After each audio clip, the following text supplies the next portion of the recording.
Hello बच्चों, स्वागत है आप सभी का हमारे YouTube चैनल में। आज हम लोग क्लास 10th प्रश्नावली 3.4 के प्रश्न संख्या दूसरा के चौथा को करेंगे। ठीक है, तो इस क्वेश्चन को आइए पढ़ते हैं, समझते हैं और हल करते हैं। ठीक है, देखिए क्वेश्चन क्या कह रहा है। मीना 2000 रुपये निकालने के लिए बैंक गई है। ठीक है, अपने खजांची से 50 तथा 10 रुपए के नोट देने के लिए कहा। जो बैंक में पैसा देता है निकाल कर, उसे कही कि 50 का और 100 का नोट मुझे दीजिएगा। मीना ने कुल 25 नोटें प्राप्त किए। ठीक है, ज्ञात कीजिए कि उसने 50 रुपए का कितना नोट और 100 रुपए का कितना कितना नोट जो है प्राप्त किया है। ठीक है, यही क्वेश्चन है। आई होप आपको समझ में तो आ ही गया होगा, इजी क्वेश्चन है। चलिए इसको हल करते हैं। सबसे पहले हम लोग मानेंगे कि माना कि 50 के नोटों की संख्या x है। 50 रुपए के नोटों की संख्या x है तथा 100 रुपए के नोटों की संख्या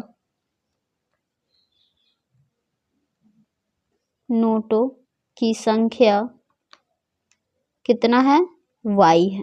ठीक है, तो जब x प्लस y करते हैं तो टोटल नोट कितना है, 25। यही है ना, जब x प्लस y किए तो कितना नोट आया, 25। ये कहाँ से, प्रश्न अनुसार। ठीक है, प्रश्न में कहा था कि टोटल नोट कितना है, तो 25 है। ठीक है, इतना समझ में आ गया। अब पुनः प्रश्न से चलेंगे, पुनः प्रश्न से इसको समीकरण 1 मान लेंगे।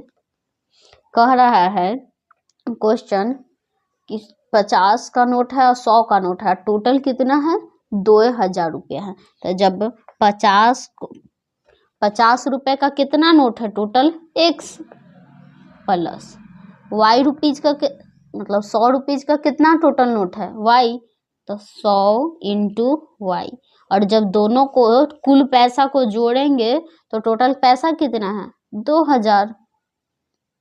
और इसको मान लेंगे समीकरण 2। अब समीकरण 1 और 2 को हल करने के लिए क्या करेंगे, इसमें चाहे तो समीकरण 1 में 50 से गुना कर देते हैं या फिर 100 से गुना कर देते हैं। तो 100 से गुना करेंगे तो ज़्यादा इजी रहेगा। तो समीकरण 1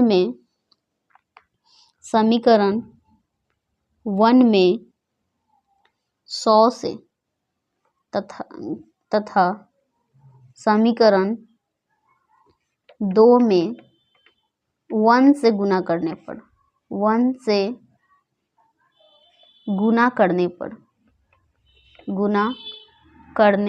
पर ठीक है, तो आइए करते हैं। इसमें जब 100 से गुना करेंगे तो कितना हो जाएगा, 100x plus 100y is equal to 1500। और ये कितना हो जाएगा, इसमें 1 से गुना किया है तो 50x प्लस यहाँ पे 100y ऑलरेडी है, 1 से ही गुना किए हैं तो नो चेंज हो जाएगा। और ये हो गया 2000। अब क्या करेंगे, माइनस करेंगे तो माइनस का साइन। ठीक है, 100 प्लस में और माइनस में ये खत्म हो गया। 100 में से 50 जाएगा तो कितना बचेगा, 50x। ठीक है, और ये 2000 है और 2000 में से कितना जाएगा, 1500 को घटाना है तो ये कितना हो जाएगा, 500। ठीक है, 500 हो जाएगा। और ये जब 50 से कटेगा तो x का मान कितना आ जाएगा, 10 हो जाएगा। ठीक है, ये माइनस में आ गया है। ये x इज इक्वल टू 500 बटा 50। एक जीरो से एक जीरो खत्म और ये 5 से एक बार में, यानी कितना हो जाएगा, x बराबर -10। लेकिन नोटों की संख्या माइनस में नहीं आ सकती है, इसीलिए इसको हम लोग मानेंगे क्या, सिर्फ 10 मानेंगे, प्लस 10। अब x का मान क्या करेंगे, समीकरण 1 में रख देंगे। x का मान समीकरण 1 में रखने पर तो कितना आया है x का मान 10 plus y is equal to total कितना था 25। यहाँ पे गलती से 15 लिख दिए थे, सॉरी ये 25 होगा, बोले थे 25 लिखा गया था 15, ठीक है। तो y इज इक्वल टू कितना आ जाएगा, ये 25 में से 10 चला गया 15, ठीक है। लिखेंगे अतः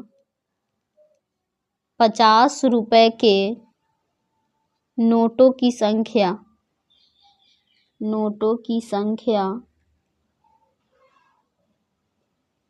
कितना है, 50 रुपए का नोटों की संख्या x जिसको माने थे 10 है, तथा 100 रुपए के नोटों की संख्या, 100 रुपए के नोटों की संख्या y किसको माने थे, 100 रुपए के नोट को y माने थे, y का मान आया है 15 है। यही हो गया हम लोग का आंसर, ठीक है। आई होप आपको समझ में आ गया है। वीडियो अच्छी लगी है तो वीडियो को लाइक कर दीजिए, चैनल पे नए हैं तो चैनल को सब्सक्राइब कर लीजिए। मिलते हैं नेक्स्ट वीडियो में, धन्यवाद।